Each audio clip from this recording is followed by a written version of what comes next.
Hey guys, it's Jessie with Lost Marbles Farm. I know I hadn't been on here in forever, but I thought I'd shoot a quick video. It's Sunday. I actually have a little bit of time, and all I have to say is garden update. It's hot and dry. This is why I'm gonna get in the shade here, conserve my energy. This is why this time of year is like my least favorite. I feel like August is the armpit of the year. It's absolutely miserable. There's very little rain. We haven't had rain in, I don't even know, 3 weeks maybe, something like that. And it is brutal. Other parts of the country getting cooler weather. I'm not going to complain. There's forest fires out west and stuff like that, and that I'm so thankful we don't have that.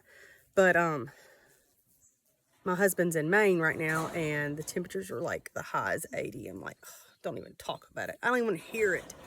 We've got like several temperatures going into the hundreds, and probably the heat index is going to be over 100 this week. So I'm constantly out here trying to check on the animals and stuff. We are on well water, and praise God our well has held, and it hasn't gotten too low to give us a shortage of water yet.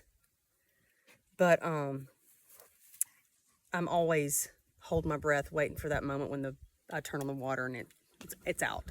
So I have to be very careful, and we have to be very conservative. So if I fill up a horse water trough, I have to do that one day, and then the next day fill up the goat water trough. So I have to I can't do it all on the same day. I've watered my berries a couple of times, but it just makes me nervous. I just give them not as deeply watered as they should be, but I'm trying to be careful. So right now the garden looks a little wilted because I've only watered a few plants, and the rest is just, they're on their own. Sorry, everybody's on their own at this time of year. So I'm going to turn this camera around. I'm going to show you guys what we have going on the garden. This is the end of August, close enough to the end of August 2024, and I'll show you guys what we've got. Okay, so this year, one thing I did that was new, and I told you about this in a previous video, I think. Don't quote me on that because my memory is terrible. I did put some fencing up here and planted birdhouse gourds. And as you can see, the chickens love the extra shade. And I've got tons and tons of gourds hanging in here that I'll get to pick when they're ready. So that'll be for future crafts, because me and my crafting, I love gourds and anything fun like that. This is the first time I've ever done this. I've done loofahs, but to this extent, as far as covering the chicken pen, I've never gone this big, and I absolutely love it. I'm sure the cleanup's going to be a pain though in the wintertime with all these vines, but to me, it's worth it. I've got some more started over there that are smaller because the original ones died out for whatever reason. Okay, so my trombetta squash, you see how bad and wilted it is. I've got tons of trombetta squashes. I've already picked 2. I'll show you those up close. Tomatoes are absolutely going wild. They're so big, I've had to modify. I've got the poor cages are collapsing, so I've got them tied off here and there to try to keep them upright.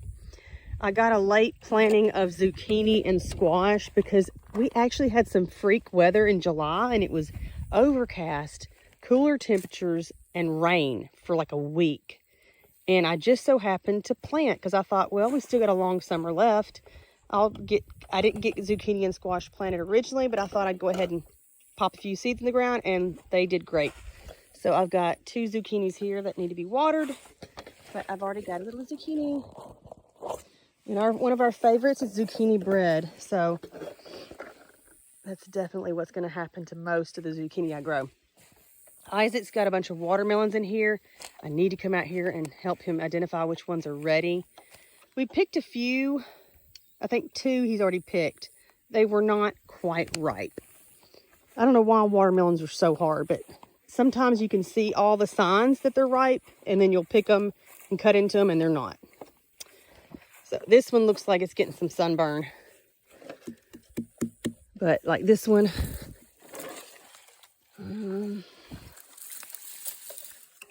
not quite right. See how that's well, you can't probably see it, but it's actually, believe it or not, underripe. But that's sunburned, so he really needs to cover that with something. I'll talk to him about that.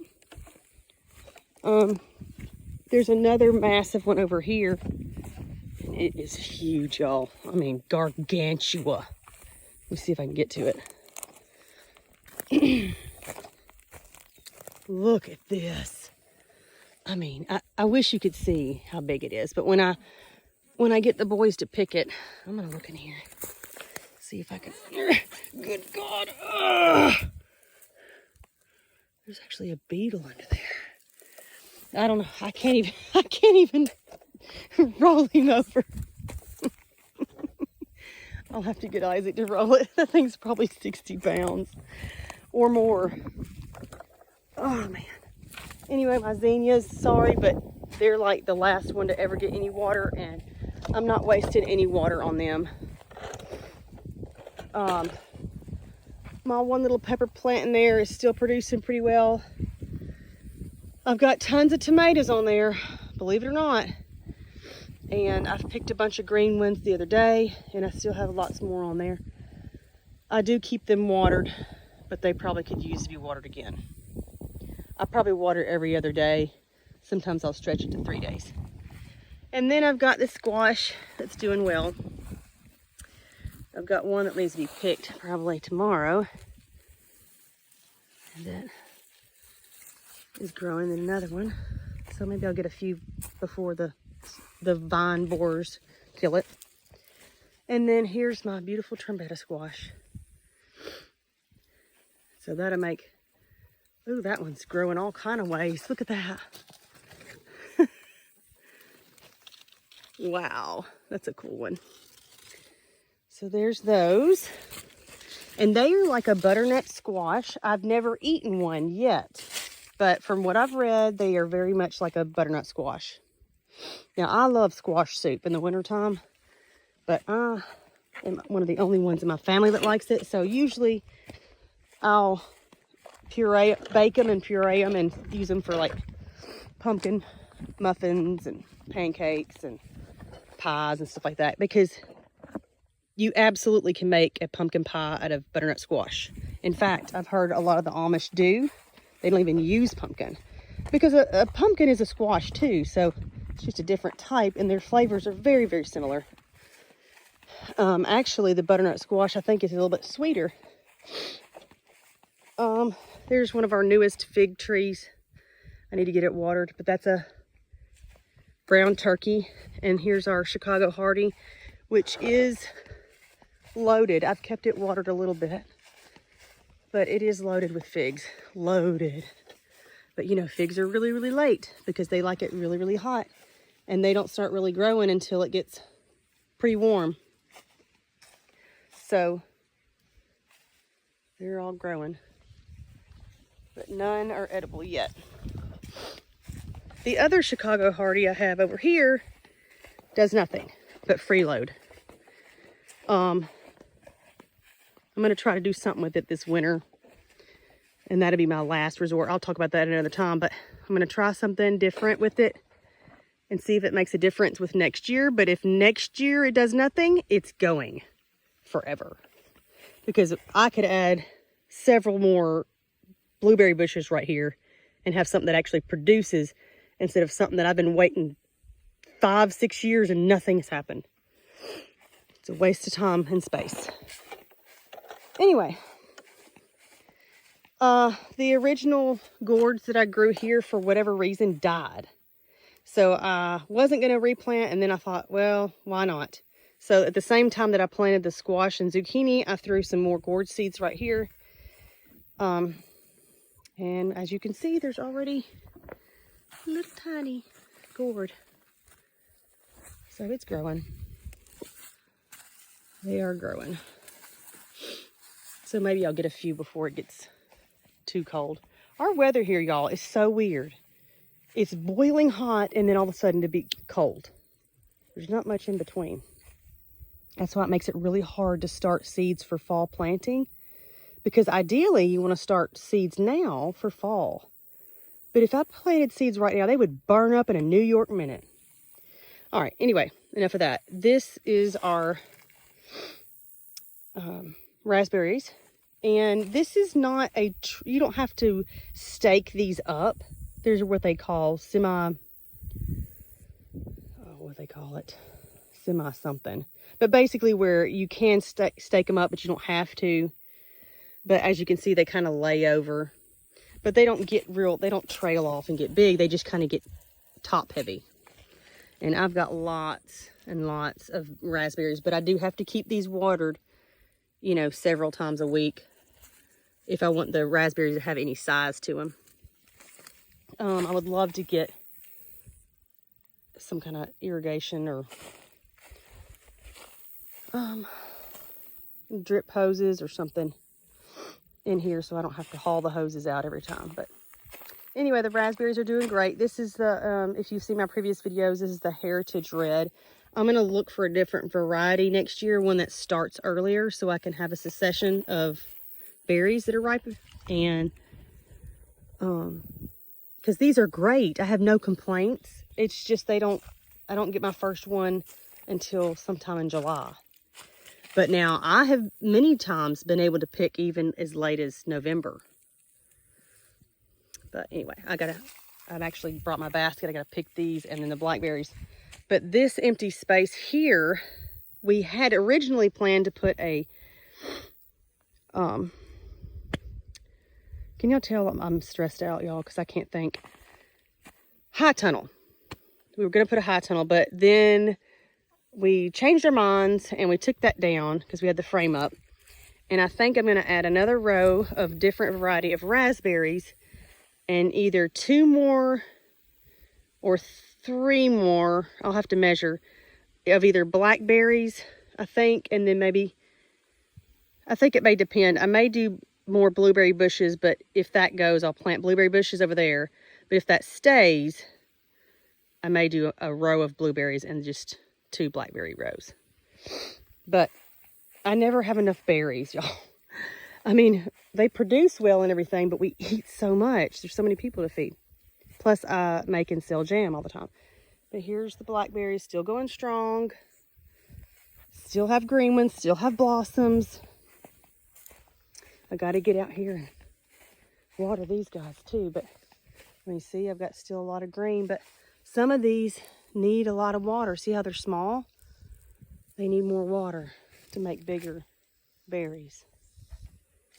So that's why I got to get out here and water. Here is the mess of garden.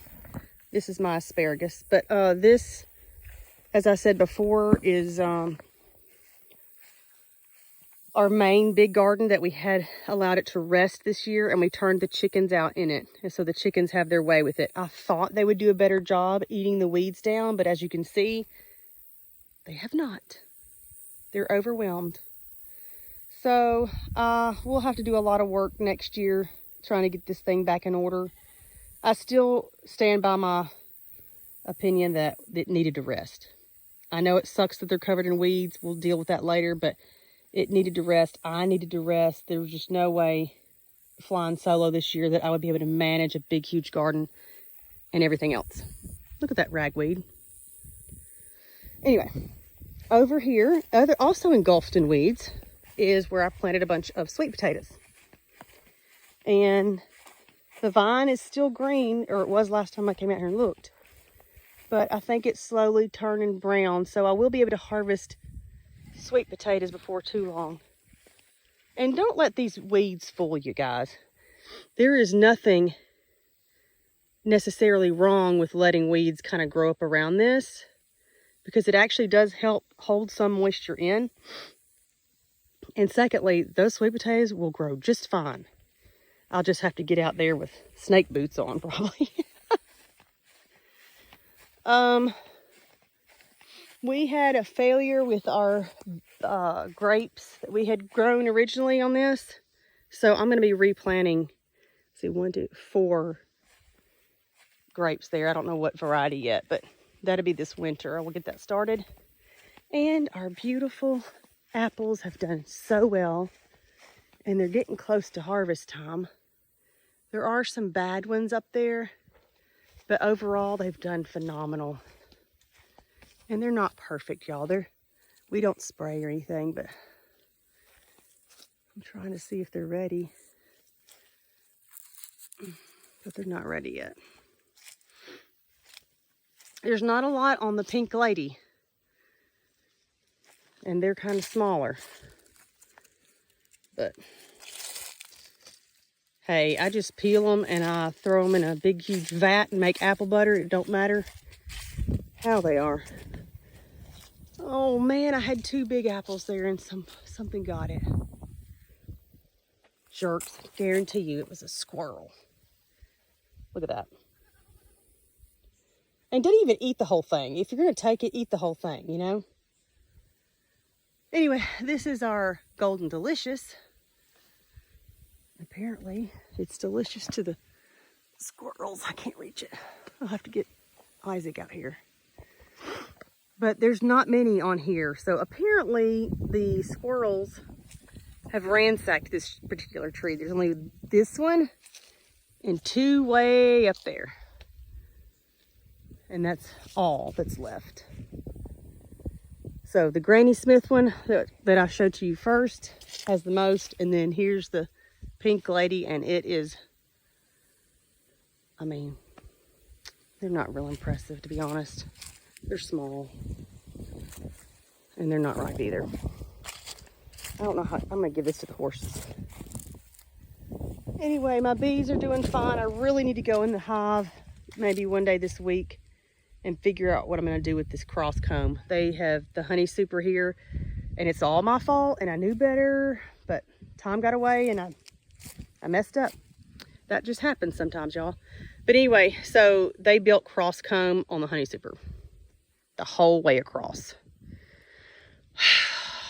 And if you're a beekeeper and you've ever dealt with that, it's a pain to deal with. So that's on my to-do list.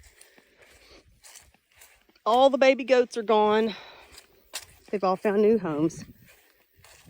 And I'll show you the pigs. That good, Tiana? Was that a good apple? It was a good apple. Oh, that was so good. Yes, that was good. All right, and I never did introduce you guys, I don't think, on my previous videos, but this is Xena, our German Shepherd puppy, who's almost a year old. She has been a fantastic dog, and she is, I guess you could say, Stormy's apprentice. Smart girl, very good. She's in that lanky stage of puppydom, and but she's taller than Stormy. But she's turning out to be a great dog. We all love her. She loves the creek. But anyway, that's Xena. And I don't know what this is, some kind of contraption that Nolan has built. Is this a ramp for the bike? Yeah. Great. So yeah. Another one that works very well there. And then he's got another ramp over there. And we also Nolan's always building ramps. All right, so let me show you the pigs. Because I think Nutmeg may be pregnant, but Miss Maple is definitely pregante. Look at her. So I have to check her every day because I think she's getting pretty close. I looked at the calendar. I had posted a short video the other day thinking that she was due the 23rd. It's actually the 31st, which is kind of scary because we're going to be out of town that day. So hopefully she's not going to go while we're gone. But there is that chance. Are y'all hot and tired? Ooh, watch out. She touched that fence. I don't think Nutmeg's pregnant. Her belly's not that low to the ground. Well, she just might be due later. So anyway. Hers is like, she even has the...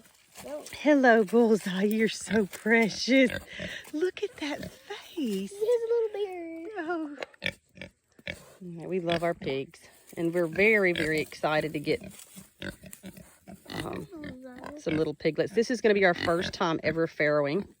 So we're new to this. But super excited. So anyway, guys, not a lot going on, but I did want to update you and let you see how the garden was this time of year and what's been going on and what's upcoming. So it's very, very hot. Isn't that right, Mary? Mm-hmm. And I'm literally feel myself melting. But I'll update you guys. I'll post pictures or video. Just follow us on Facebook. That's the best way to keep up with the latest. But we certainly appreciate you guys on YouTube as well. Anyway, you guys take care. We'll see you on the next video.